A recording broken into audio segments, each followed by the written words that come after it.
$1 billion. That is exactly how much of your tax money Congress is about to drop on a new ballroom. Let that sink in. Not a hospital to save lives. Not a school to educate our kids. A ballroom. Yesterday, the Secretary of Education was put in the hot seat with one devastatingly simple question.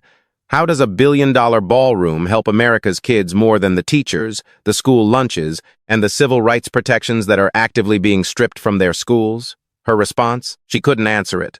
Instead, she just called the question weird. You seriously need to watch this. I thank the gentleman. I now recognize the gentleman from Texas, Mr. Casar.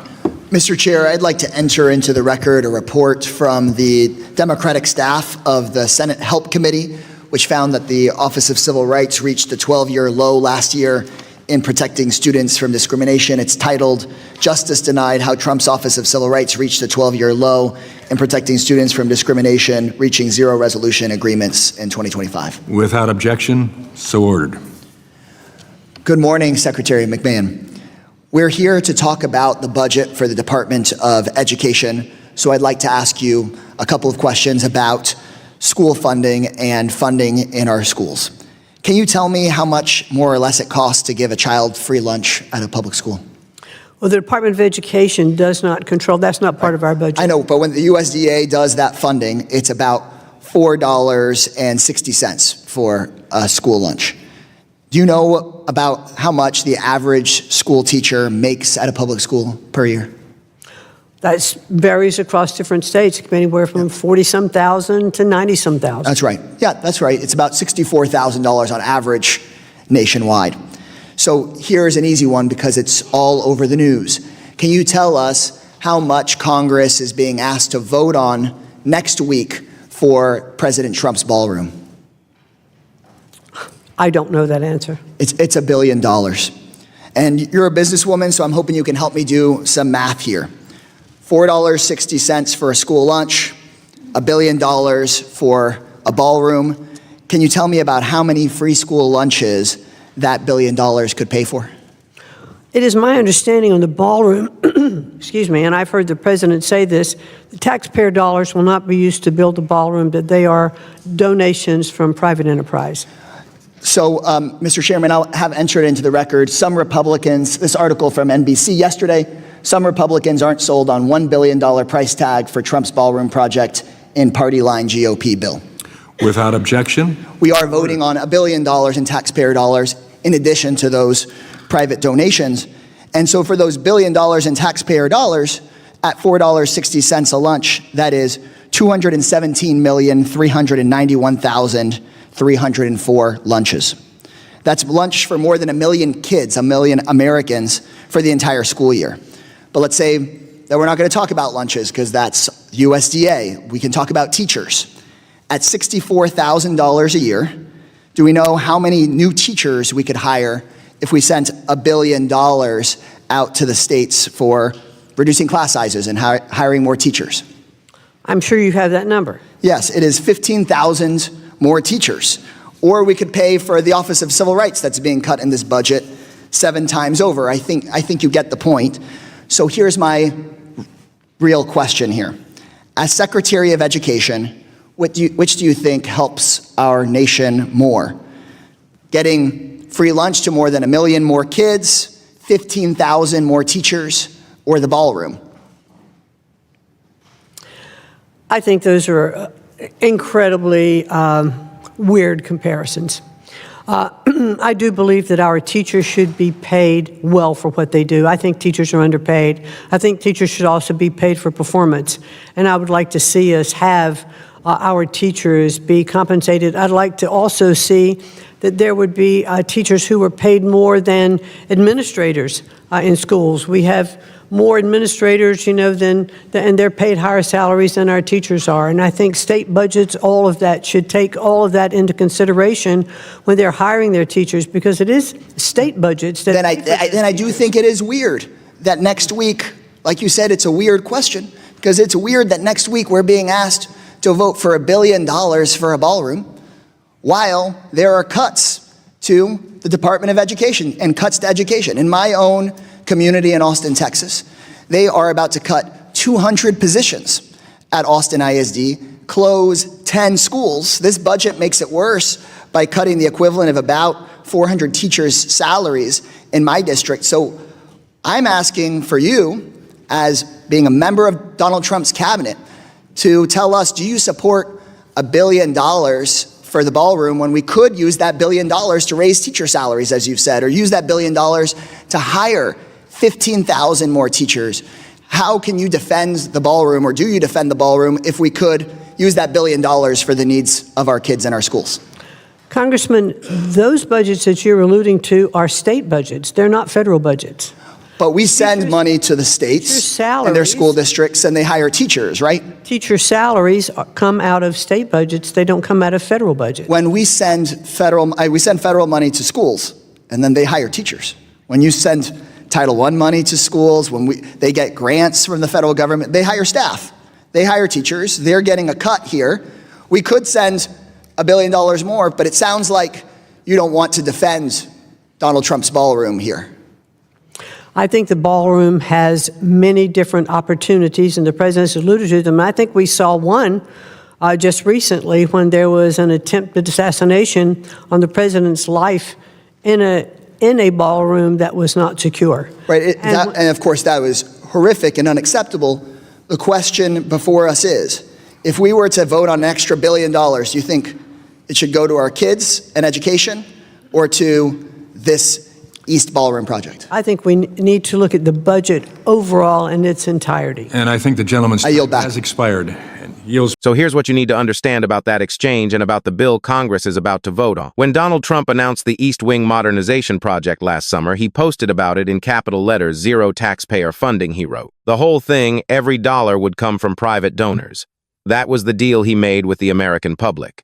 The project started at around $200 million. By October, it had grown to $250 million. By the end of 2025, $300 million. And when Senate Republicans dropped their spending bill last week, there it was $400 million in private donations and a brand new $1 billion line item for taxpayer-funded security costs tied to the Ballroom project. That was Donald Trump in the summer of 2025. This is Donald Trump now. Think about that. Now the administration's justification for that $1 billion is the assassination attempt at the White House Correspondents' Dinner on April 25th. A 31-year-old California man named Cole Allen ran past a security checkpoint at the Washington Hilton while armed officers stopped him. One was shot, his bullet-resistant vest absorbing the round. And Secret Service Director Sean Curran, the guy whose job it is to defend this operation, said afterward that the system worked exactly as designed. The suspect was stopped at the farthest outer security line, 355 feet from the president, with 2 staircases, a doorway, and dozens of armed officers between them. And look, the Correspondents' Dinner is a private journalists association event held at a hotel in downtown Washington. Even if the White House ballroom had been finished that night, it wouldn't have been the venue. That is the justification they are asking you to accept. And in case you're wondering whether she has any real background in education, she doesn't.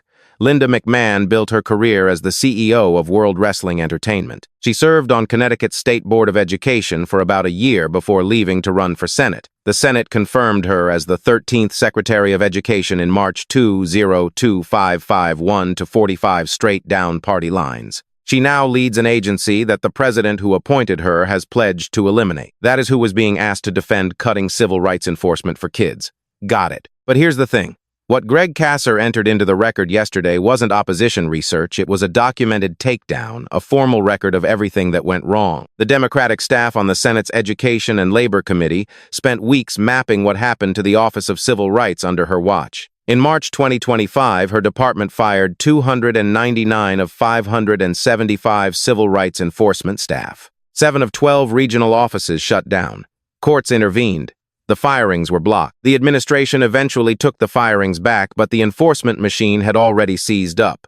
And what the headline number doesn't tell you is what that actually meant for the kids on the other end of those calls. Federal law requires OCR to open every single complaint that falls under its authority. The office doesn't get to filter its caseload, so the 1-2-year low in formal agreements to fix civil rights violations wasn't from fewer problems to investigate. The same report makes clear that OCR was on pace to receive a record number of civil rights complaints in 2025, more requests for help than any recent year on file. What happened to those complaints? 9 out of 10 resolved cases were simply dismissed rather than remedied. Dismissed, not fixed, not remedied, just closed. And when the department shuttered those 7 regional offices, it didn't just slow response times, it eliminated the only point of contact for federal civil rights enforcement in communities that had no other path to recourse. The backlog that built during those 9 months doesn't dissolve when staff return, it keeps growing. I want you to sit with that. And this isn't abstract. Austin Independent School District is staring down a budget deficit projected to hit $181 million by the end of next school year. The board voted in November to close 10 campuses this summer. District leaders have proposed cutting more than 200 full-time positions. And part of the reason enrollment keeps falling, Superintendent Matias Segura and district officials have linked the decline directly to federal immigration enforcement, pushing families out of Austin. The federal government is doing that, and then asking Congress for $1 billion for a ballroom. Now her state budget's answer, could there be anything more convenient? Here's what she conveniently left out.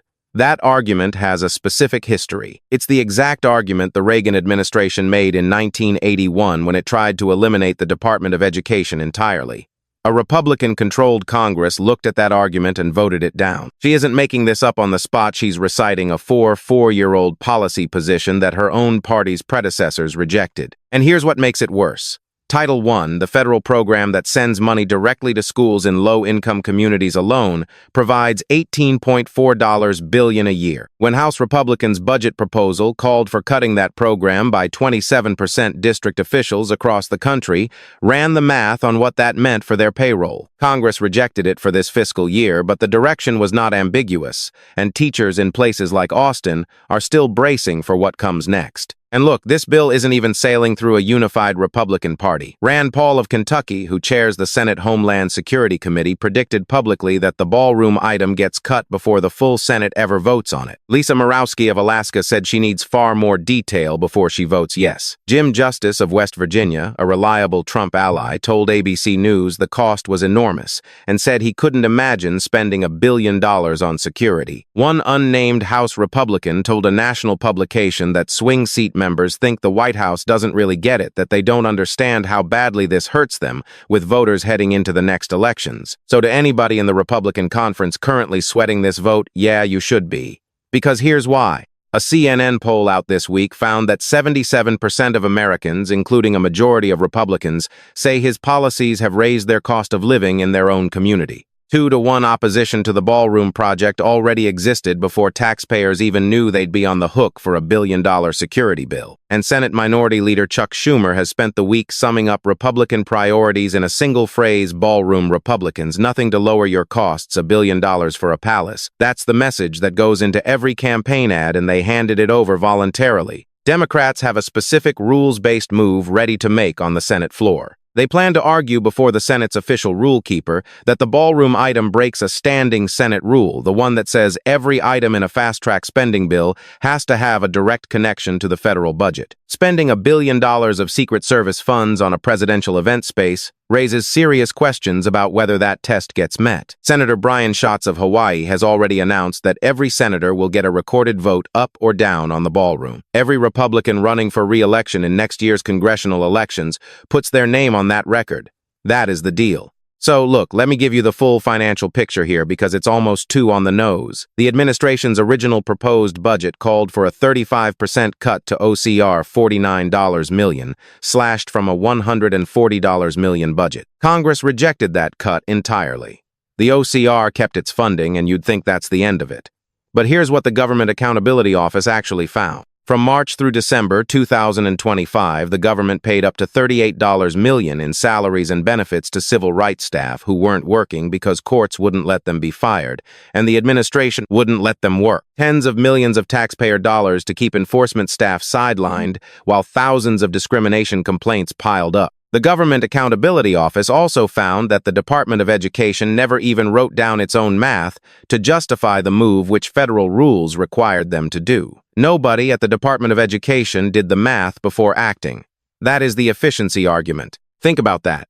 And here's the structural question that hearing never reached, and I want you to think about this. The $1 billion security spending item moved through a special budget process in Congress, one specifically designed to skip the usual rule, requiring 60 votes to pass anything in the Senate. Republicans used that fast lane to move $1 billion for ballroom security in under 2 weeks. That same fast-track process has never once been used to send extra money to Title I, the federal program that funds schools in low-income communities. The tool exists. Using it for a ballroom instead of schools is a policy decision, not an inevitability, and she wasn't asked to defend it. Then there's the contradiction buried right inside her own answer. That same week, her department was enforcing federal conditions on university funding, threatening to pull grants over admissions practices, diversity programs, and campus policy. The administration claims federal non-interference when the question is paying teachers.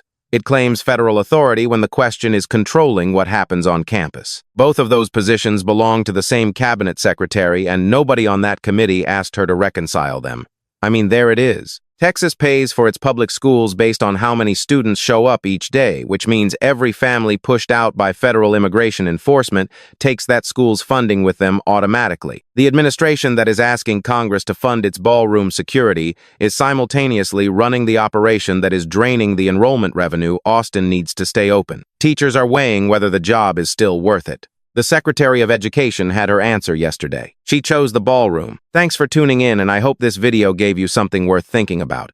Leave a comment below with your thoughts, because your voice matters in this conversation. If this video was helpful or interesting, please give it a like. Click the bell icon so you are notified every time I post new content. Subscribe for more political news, reactions, and analysis. Thanks again for watching, and I will catch you guys next time.